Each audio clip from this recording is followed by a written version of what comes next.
नमस्कार, मैं हूँ रचना सिम्वाल। तस्वीरें आप देख रहे हैं हरियाणा के करनाल से। अगर करनाल की बात की जाए तो ये तस्वीरें मैं आपको दिखा रही हूँ मटका चौक से, जहाँ पर सेक्टर 13 का जो मैप है वो यहाँ पर लगाया गया था, लेकिन इसके ऊपर आप देख सकते हैं पोस्टर लगा दिए गए हैं। आखिर जो लोग यहाँ पर नए आ रहे हैं या जिनको कहीं जाना है वो कैसे पता लगाएंगे, क्योंकि पीछे जन सुविधा के लिए जो मैप लगाया गया था वो उनके काम आ ही नहीं रहा है, क्योंकि इसके पीछे आप देख सकते हैं मैप लगा हुआ है, लेकिन वो मैप आखिर कैसे देखे, क्योंकि उसके आगे किसी ने अवैध रूप से यहाँ पर पोस्टर लगा दिया गया। और बड़ी बात यह है कि ये पोस्टर काफी दिनों से इसी प्रकार से यहाँ पे लगा है और निगम के जो कर्मचारी हैं या अधिकारी हैं उनकी नजर इस तरफ एक बार भी नहीं पड़ी है। कोई कार्रवाई अभी तक नहीं की गई है, क्योंकि शहर में चारों तरफ हमें इसी प्रकार से जो पोस्टर है वो अवैध रूप से लगे हुए देखने को मिलते हैं। हालांकि जो पहले होता था, पहले ये डाले जाते थे लगे के लिए, लेकिन समय से लंबे जो टेंडर है वो नहीं निकाल। हमारे साथ सोशल एक्टिविस्ट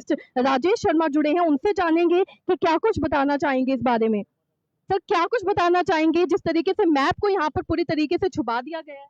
नमस्कार जी, सभी दर्शकों को मैं पहले तो हाथ जोड़ के नमस्कार करता हूँ। देखिए, ये जनहित के बोर्ड होते हैं, मार्गदर्शक बोर्ड बोलते हैं, हर सेक्टर के बाहर लगा होता है। हालांकि देखिए, मैं सेक्टर 13 में यहाँ पर रहता हूँ, मुझे भी बहुत सारी गलियों का नहीं पता। अब ये बोर्ड इसीलिए लगे होते हैं कि हमें भी पता लग जाए और जो लोग बाहर से आए उनको भी पता लग जाए कि कौन सा मकान नंबर, कौन सी मार्केट, कौन सी लोकेशन कहाँ पर स्थित है। लेकिन यदि लोग इनको ढक देंगे इस प्रकार से तो लोगों में बड़ी भारी ये दिक्कत हो जाएगी। और मैं निवेदन करना चाहूंगा सभी से, उसमें सभी आगे, धार्मिक जो संस्थान है वो भी आगे, राजनीतिक पार्टियां हैं जो वो भी आगे, और एडवर्टाइजमेंट जो उनसे कर देते हैं वो भी आगे। उन सबसे मैं निवेदन करना चाहूंगा कि जो जनहित के बोर्ड है कम से कम उनके ऊपर अपनी एडवर्टाइजमेंट कभी ना करें, क्योंकि ये लोगों को एक राह दिखाने के लिए होते हैं। अब ये यहाँ पे सेक्टर 13 का नक्शा बना हुआ है, हाउसिंग बोर्ड का एक्सटेंशन का सब बना हुआ है, आपने ढक दिया, कोई बेचारा बाहर से आएगा तो उसको कैसे पता लगेगा कि क्या चीज इसके अंदर है। तो ये बहुत ही बुरी बात है, इन चीजों को अवॉइड करना चाहिए। और उससे ज्यादा कमी मैं मानता हूँ प्रशासन की। प्रशासन के जिन लोगों की ये जिम्मेवारी है वो आराम से सो रहे हैं, लेकिन अधिकारी भी आंख बंद करके यहाँ से निकल जाते हैं। उन सबको दिख रहा है, शहर को अपने को सभ्य बनाए, व्यवस्थित बनाए तो बहुत सुंदर लगेगा। बाहर के शहरों में जब हम जाते हैं तो उनकी बड़ी तारीफ करते हैं, हम अपना शहर ऐसा क्यों ना बनाए। कोई कार्रवाई नहीं होती इन पर, तभी ये बिल कार्रवाई नहीं होती। नगर निगम को करोड़ों रुपए का रेवेन्यू लॉस हो चुका है पिछले कई सालों में। एडवर्टाइजमेंट के ठेके नहीं दिए जाते और लोग अपनी मन मर्जी से, आप किसी भी सड़क पे गुजर जाए, किसी भी गली में गुजर जाए, अवैध उन्होंने होर्डिंग्स लगा रखे हैं। तो कितना भारी रेवेन्यू लॉस है, और सरकार कर्ज ले लेके काम कर रही है। नगर निगम के पास अपना पैसा नहीं होता, ऊपर से आता है, छोटी मोटी कमाई है। अदरवाइज करोड़ों रुपए कमाए जा सकते हैं होर्डिंग्स के ठेके दे करके। पहले तो कमाए जाते थे, टेंडर भी निकाले जाते थे, फिलहाल कुछ समय से ही ऐसा हो रहा काफी है। पुरानी बात है, जब टेंडर निकाले जाते थे करोड़ों रुपए में तब भी निकलते थे। अब पिछले काफी समय से ये ठप पड़ा हुआ है, पता नहीं क्यों सरकार इनकी तरफ ध्यान नहीं देती, बस ऊपर से पैसा भेज दो ये खर्च कर देते हैं। भाई, नगर निगम को सेल्फ सफिशिएंट बनाओ ताकि वो अपनी कमाई खुद करे। कमाई कहाँ से करेगी? होर्डिंग से करेगी, बिल्डिंग्स को रेगुलराइज करेगी, नक्शे पास करके करेगी, और सुविधाओं से करेगी। तो उसकी इनकम सेल्फ जनरेटेड होनी चाहिए, सरकार के ऊपर डिपेंडेंट ना हो, कम से कम हो, ताकि जब जरूरत पड़े वो पैसे ले ले। इन होर्डिंग्स को देखकर कहना गलत नहीं होगा अपना जनता। बाहर में जाए जनता, बिल्कुल वो अपने अपने फायदे के लिए कहीं ना कहीं, ये देखो मेन चौक है ये करनाल का, यहाँ से बड़े बड़े अधिकारी भी गुजरते हैं, क्या उनको दिखता नहीं है? और जिन अफसरों की, जिन अधिकारियों की ये ड्यूटी है वो तो आंखों पे पट्टी बांध के सो रहे हैं।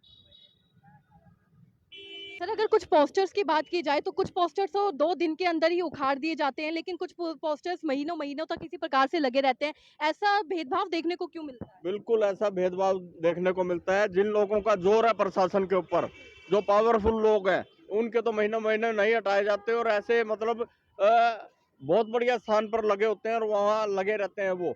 मतलब अदरवाइज अपना नगर निगम को रेवेन्यू भी उनसे आए, अगर चलो लगाना है किसी ने लगा लो। अभी हाल ही में अभी पता है कि 70-80 साइट्स कुछ उन्होंने ईयर मार्क किए हैं कि जहां पर ये होर्डिंग्स लगेंगे। होर्डिंग लगेंगे तो बट नेचुरल है, नगर निगम की कमाई होगी, नगर निगम की कमाई होगी तो 4 विकास के कार्य वो कर पाएंगे। लेकिन ऐसा बिल्कुल भी भेदभाव ना करें, हर एक को एक ही कानून से देखें, चाहे वो गरीब है चाहे वो अमीर है। मान लो मैं पोस्टर लगाता हूँ, मेरा तो शाम तक उखाड़ देते हैं और जुर्माने की कार्रवाई भी कर देते हैं, कईयों के ऊपर कुछ भी नहीं।